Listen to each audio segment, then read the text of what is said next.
Hello students, so we will start from waves. Good morning all of you. So our topic is wave motion, transverse wave and longitudinal waves. What is wave? So here we were seeing definition, behavior and classification. What is underlying theme? Okay, यहाँ पे आप देख सकते हैं कि सब कुछ जो है वो रेडियो वेव्स, इलेक्ट्रोमैग्नेटिक वेव्स, फिर water waves. So let me see what is waves. Wave a vibration और डिस्टर्बेंस इन स्पेस. हमने देखा है कि वेव्स क्या है, तब हमने यही देखा है कि वो जो है वो डिस्टर्बेंस इन स्पेस है और किसी भी मीडियम में उसको डिस्टर्ब करना है. अब जहाँ पे मीडियम ना हो वहाँ पे हम कैसे कह सकते हैं. और the vibration of disturbance in space, और we can say waves transfer energy without transferring matter. ठीक है, एक पॉइंट से दूसरे पॉइंट तक जो उसका एनर्जी का ट्रांसफ़र है उसको भी हम वेव्स कहते हैं. ठीक है, लाइक अगर हम वैक्यूम लेते हैं तो वैक्यूम्स में मीडियम्स नहीं होते, तो वहाँ पे जो एनर्जी का ट्रांसफ़र होता है from one point two another point, उसको भी हम क्या बोलेंगे कि that is transfer of electromagnetic waves. और उसको भी वेव्स बोला जाता है कि ऐसे वेव्स जो है वो ट्रांसफ़र होता है in a vacuum. For electromagnetic waves ही ऐसे प्रोपोगेट हो सकते. So waves is a vibration और a disturbance of a space and waves transfer energy without transferring matter. वो मैटर को ट्रांसफर नहीं करता, वो सिर्फ उसकी एनर्जी को एक पॉइंट से लेके दूसरे पॉइंट तक ट्रांसफ़र करता है. How are waves classified? Waves are classified by what they move through or by how particles move through them. कि पार्टिकल्स जो है वो कैसे मूव करते हैं और उनके थ्रू उनकी एनर्जी जो है वो कैसे ट्रांसफ़र होती है. तो वेव्स जो है इन दो टाइप्स में क्लासिफाइड होती है. एक तो उसको मीडियम चाहिए, जिसको मीडियम चाहिए प्रोपोगेट होने के लिए उसको हम मैकेनिकल वेव्स बोलेंगे. ठीक है. What material do waves moves through? The substance that moves travel through and need to have in order to move. किसी भी सब्सटेंस के थ्रू वो जो है वेव्स वो ट्रैवल होती है और उसको एक मीडियम, मतलब उसको एक जगह से दूसरी जगह जाने के लिए उसको मीडियम चाहिए. Classification was waves. There are two types of waves, that is electromagnetic waves and mechanical waves. So electromagnetic waves, that is light, X-ray, waves that can travel through matter or empty space where matter is not present. अगर हम vacuum भी ले लें कि जहाँ पे कोई भी मीडियम नहीं है, वहाँ पे भी वो ट्रांसफ़र हो सकता है, मतलब उसकी एनर्जी है from one point two another point वो ट्रांसफ़र कर सकता है, तो उस वेव को इलेक्ट्रोमैग्नेटिक वेव्स बोलेंगे. ठीक है. That is gamma ray, X ray, ultraviolet रे, विजिबल लाइट जो हम देखते हैं, इंफ्रारेड, माइक्रोवेव और रेडियो वेव्स, ये सब जो है वो इलेक्ट्रोमैग्नेटिक वेव्स है. ठीक है. इसको प्रोपोगेट होने के लिए मीडियम की आवश्यकता नहीं है. और यहाँ पे जो मैंने बोला वो that is types of electromagnetic waves लिखे हुए हैं. फिर मैकेनिकल वेव्स क्या है. मैकेनिकल वेव्स जो है उसको प्रोपोगेट होने के लिए one from point two another point जाने के लिए उसको मीडियम की आवश्यकता है. It will need the medium. So needs a medium, require the particle of the medium to vibrate in order for energy to be transferred. अगर किसी भी मीडियम के पार्टिकल है वो वाइब्रेट नहीं करेंगे तो वो एनर्जी ट्रांसफ़र नहीं कर पाएंगे. So that is require the particle of the medium to vibrate in order for energy to be transferred. Types of mechanical waves: water waves, earthquake seismic waves, sound waves, waves that travel down a rope or a spring. हमने देखा है कि water waves है that needs medium. ठीक है. earthquake seismic wave, that is the motion of a tectonic plate, so through it will move through that all plates and it's have the vibration. Sound wave is also the mechanical waves that travel down a rope or spring. हमने देखा है कि हम अगर spring और string लेते हैं, रोप लेते हैं, उसको अगर हम फोर्स अप्लाई करते हैं तो उसमें जो है हम वाइब्रेशन देख सकते हैं. So all that needs medium to travel, that's called the mechanical waves.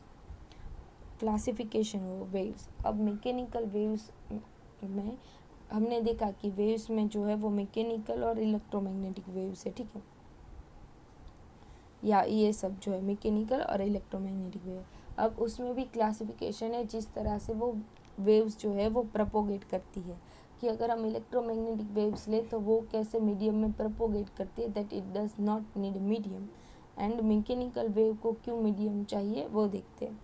So according to how particle moves them transverse waves and longitudinal wave. अब जो इलेक्ट्रोमैग्नेटिक वेव है that are the transverse wave, they are perpendicular to the motion of the particles, and the longitudinal waves that are the chain of the compression and rarefaction. So transverse wave particle moves perpendicular to the motion of the waves. हमने देखा है that right hand rule, ठीक है, और thumb rule. तो particles move perpendicular to the motion of wave, उसकी जो direction होगी मोशन की, उससे उसकी जो वाइब्रेशन की मोशन होगी वो डिफरेंट होगी। तो particle move perpendicular to the motion of the waves. अगर हम देखें कि पार्टिकल है वो एक्स डायरेक्शन में उसकी जो मोशन है that is in the X direction, तो उनका जो वाइब्रेशन होगा that is in the Y direction. और यहाँ पे वेव, अब वेवलेंथ किसे कहते हैं, ठीक है, तो क्या तो हम दोनों क्रस्ट के जो पॉइंट है उसके बीच का जो डिस्टेंस है उसको वेवलेंथ कह सकते हैं, और सेम एज दोनों ट्रफ के बीच का डिस्टेंस जो है उसको वेवलेंथ कह सकते हैं। और जो उसका maximum point from the mid point होगा उसको हम एम्पलीट्यूड बोलेंगे, यहाँ पे दिखाया गया है, ठीक है। ये जो डिस्टेंस रहेगा उसको उसका एम्पलीट्यूड बोलेंगे। और फिर इस पॉइंट से इस, मतलब कि क्रस्ट से क्रस्ट पे बीच का जो डिस्टेंस बनेगा उसको वेवलेंथ बोलेंगे। सेम एज अगर यहाँ पे ऐसे वेव है तो इस ट्रफ से इस ट्रफ का जो डिस्टेंस होगा वो भी सेम होगा क्रस्ट से डिफरेंस है, तो उसको भी हम वेवलेंथ बोलेंगे। इधर हम ये जो रेस्ट पोजीशन है उससे पार्टिकल मैक्सिमम पोजीशन पे जाता है, फिर maximum position in the positive Y direction, और फिर वो उसकी फिर से रेस्ट पोजीशन पे आता है ज़ीरो पे, मिनिमम पे, फिर वो मिनिमम से मैक्सिमम जो है वो नेगेटिव वाई डायरेक्शन में जाता है, और from maximum negative Y direction वो फिर से उसकी रेस्ट जो पॉइंट मिनिमम पोजीशन थी वहाँ पे आता है। तो इसके बीच का भी जो ये डिस्टेंस होगा उसको भी हम वेवलेंथ बोलेंगे, ठीक है। और वो जो पूरा वन साइकिल कंप्लीट करता है उसको भी हम वेवलेंथ कह सकते हैं। So the distance from crest to crest और trough to trough is expressed in metre, और उसको हम वेवलेंथ बोलेंगे। Then what is amplitude? The distance of crest from the mid point of the wave. Amplitude है वो जो है उसका मिड पॉइंट से जो मैक्सिमम डिस्टेंस जाएगा पॉजिटिव वाई में और नेगेटिव वाई में, उसको उसका एम्पलीट्यूड बोला जाएगा। फिर लॉन्जिट्यूडनल वेव्स देखते हैं। लॉन्जिट्यूडनल वेव्स किसे कहते हैं? जो वो पार्टिकल है उसकी पैरेलल डायरेक्शन में, यानी कि जो उसकी मोशन है उसकी सेम डायरेक्शन में होगा, अलोंगेटेड होगा, ठीक है, उसको हम लॉन्जिट्यूडनल वेव्स बोलेंगे। लॉन्जिट्यूडनल वेव्स है उसमें दो एक फंक्शन है, ठीक है, that is first one is the compression, another one is rarefaction, वो हमको याद रखना है। A crowded area causing a high pressure region, ठीक है, उसको हम कंप्रेशन बोलेंगे। और a spread out area causing a low pressure reason.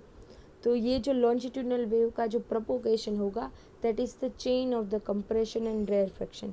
Compression means कि वहाँ पे जो पार्टिकल्स होंगे वो ज़्यादा होंगे, और रेरफैक्शन रीजन ऐसा रीजन होगा कि वहाँ पे जो पार्टिकल्स हैं वो बहुत कम होंगे। तो वो जो है वो एक कंप्रेशन होगा, वो हाई प्रेशर रीजन होगा, उसके बाद आएगा रेरफैक्शन रीजन जो जहाँ पर जो प्रेशर होगा वो कम होगा। तो ऐसे जो लॉन्जिट्यूडनल वेव्स है वो प्रोपोगेट करेगा, ठीक है। यहाँ पे हम देख सकते हैं कि स्प्रिंग है, तो स्प्रिंग में हमने देखा कि कहीं पे स्प्रिंग जो है वो नज़दीक है, तो that is consider as a compression. जहाँ पे स्प्रिंग के बीच का ये जो है ये ज़्यादा है तो उसको हम बोलेंगे रेरफैक्शन, ठीक है। और ये जो है बीच वाला पार्ट उसको हम बोलेंगे कंप्रेशन। तो साउंड वेव भी है वो ऐसे ही प्रोपोगेटेड करता है। पार्टिकल्स जो है होते हैं यहाँ पे वो दूर दूर होते हैं, यहाँ पे एग्जैक्टली बहुत ही ज़्यादा नज़दीक होते हैं, ठीक है, लाइक दिस। फिर यहाँ पे नज़दीक, फिर यहाँ पे अपार्ट, फिर यहाँ पे बहुत ही पास। तो ऐसे जो है वो साउंड वेव जो है वो प्रोपोगेट करता है।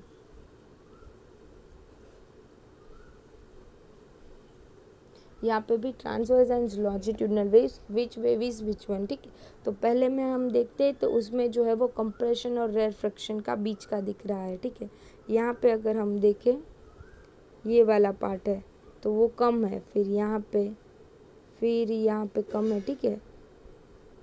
तो ये जो है वो कैसा है कि कहीं पे बहुत ज़्यादा पार्टिकल्स है, कहीं पे बहुत कम है, तो ये कैसे लॉन्जिट्यूडनल वेव्स होगा, ठीक है। फिर अगर हम यहाँ पे देखते हैं तो यहाँ पे कंटिन्यूस वे में पार्टिकल्स है वो जा रहे हैं, बट उसकी डायरेक्शन ये है, पर उसकी वाइब्रेशन की डायरेक्शन अगर हम देखें तो वो ऐसे है, तो that is a transverse wave. यहाँ पे भी हम देख सकते हैं कि स्प्रिंग के थ्रू दिखाया गया है, ठीक है, कंप्रेशन और रेफ्रैक्शन। वेव कैरेक्टरिस्टिक्स, तो वेव्स में फर्स्ट ऑफ ऑल हम सब क्या कहते हैं, ठीक है। तो वेव्स में फ्रीक्वेंसी जो है वो इम्पोर्टेंट है। फ्रीक्वेंसी किसे कहते हैं? द नंबर ऑफ वेव्स और इवेंट और अ cycle that past a fix point पर सेकेंड, मतलब एक सेकेंड का टाइम हम लेते हैं और उसमें उसकी कितनी वेव्स है वो फ्रॉम द फिक्स पॉइंट पास होती है। या अगर किसी भी इवेंट में कंसिडर करें तो वो, और साइकिल को लेके कंसिडर करें तो एक सेकंड में कितनी साइकिल्स होती है उसको हम फ्रीक्वेंसी के थ्रू रिप्रेजेंट करेंगे, और उसका जो यूनिट है that is hertz. So frequency is equal to 1/t। T that is the time period. अब टाइम पीरियड किसे कहते हैं? तो एक साइकिल कंप्लीट करने में जितना टाइम लगता है और एक वेव उसको प्रोपोगेट होने में जितना टाइम लगता है उसको हम बोलेंगे टाइम पीरियड, ठीक है। The time it takes a wave to travel a distance equal to the wavelength, उसका यूनिट क्या होगा? सेकंड, और उसको दोनों को रिवर्स में कंसीडर करना है, फ्रीक्वेंसी को और टाइम को।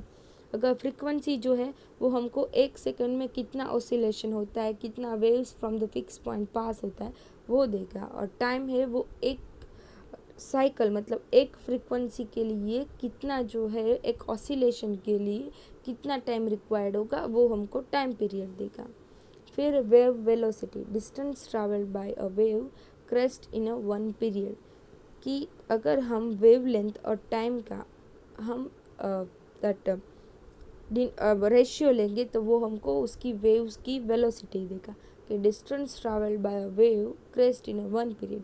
अगर हम एक क्रस्ट ले लेते हैं तो for a particular 1 second crust एक पॉइंट से दूसरे पॉइंट तक कहाँ तक पहुँचता है उसको उसकी वेव्स की वेलोसिटी बोली जाएगी, और उसका इक्वेशन है that is v is equal to lambda by T.